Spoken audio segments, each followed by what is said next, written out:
বন্যাপ্লাবিত এলাকায় দুই নাবালকের মৃত্যুর ঘটনায় তাদের পরিবারের হাতে সরকারি সহযোগিতার চেক তুলে দেওয়া হলো প্রশাসনের তরফে। মানিকচক ব্লক প্রশাসনের তরফে দুটো পরিবারের হাতে 2 লক্ষ টাকার আর্থিক সহযোগিতার চেক তুলে দেওয়া হলো। বন্যাপ্লাবিত মানিকচকের ভূতনি ও গোপালপুর এলাকায় দুই নাবালকের মৃত্যুর ঘটনা সামনে আসে দিন কয়েক আগে। জলে ডুবে তাদের মৃত্যু হয়। সেই দুটো পরিবারের হাতে রাজ্য সরকারের আর্থিক সহায়তা চেক প্রদান করা হলো। উপস্থিত ছিলেন মানিকচক বিধানসভার বিধায়িকা সাবিত্রী মিত্র, ব্লক বিডিও অনুজ চক্রবর্তী, পঞ্চায়েত সমিতির সভাপতি পিঙ্কি মণ্ডল সহ এলাকার বিভিন্ন স্তরের জনপ্রতিনিধি ও সরকারি আধিকারিকরা।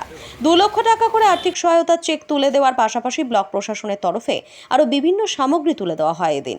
এই দুটো পরিবারের পাশে প্রশাসন সব রকমভাবে রয়েছেন বলে আশ্বাস দেন বিধায়িকা Savitri Mitra. Bureau report, RN Bangla. আরও আপডেট থাকতে আমাদের ভিডিও শেয়ার ও ফেসবুক পেজটিকে লাইক করে ফলো করে দিন। মাইনরিটি অফিসে গেছিল, স্কুলে ফর্ম জমাতে বাড়ি আসছিল, কিছু বুঝতে পারছে না কিভাবে জমা গেল কি, এবং উনি 2 লক্ষ টাকা করে তার পরিবারকে একটি চেক পাঠিয়েছেন। সেই চেকটা আমরা আজকে ওনার পরিবারের হাতে তুলে দিচ্ছি। এবং এইটুকু শুধু বলবো আর কি, অজিত চৌধুরীর হাতে চেক তুলে দেওয়া হবে এবং আনের ক্ষেত্রে শেখ জাকির ওনার হাতে চেক তুলে দেওয়া হবে। আমি অজিত চৌধুরীর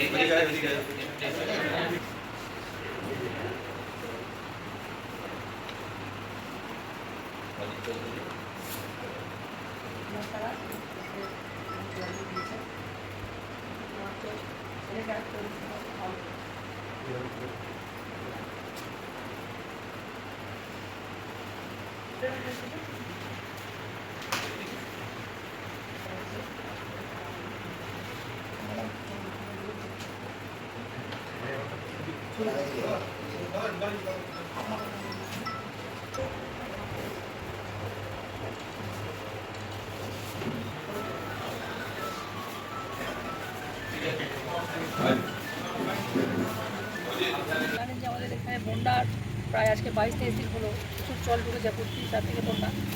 তো আজকে ওখানে আমাদের ওই নৌকাতে ইলেকট্রিক কারেন্ট লেগে শর্ট সার্কিট হয়ে আমাদের একটা 18 বছরের ছেলে ছোটন চৌধুরী মারা গেছে।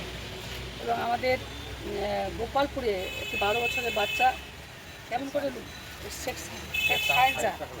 শেখ সায়েন্সা কী করে যে মারা গেছে, জলে পড়ে ডুবে মারা গেছে। তো ওকেও ওই ছেলেটিও মারা গেছে। এবং সেই জন্য আমাদের মাননীয় মুখ্যমন্ত্রী মমতা বন্দ্যোপাধ্যায় 2 লক্ষ টাকা করে চেক তাদের হাতে তুলে দিতে বললেন। আমাদের দিদি সাহেব আমরা মিলে আজকে এই টাকাটা তাদের হাতে তুলে দিলাম।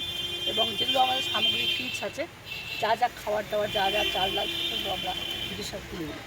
ও তো এই জন্য আজকে এখানে আমাদের আসা। এটুকুই বলবো যাতে আর এরকমভাবে কোনো ঘটনা না ঘটে, এই যতদিন জল যাচ্ছে, এটাই আমাদের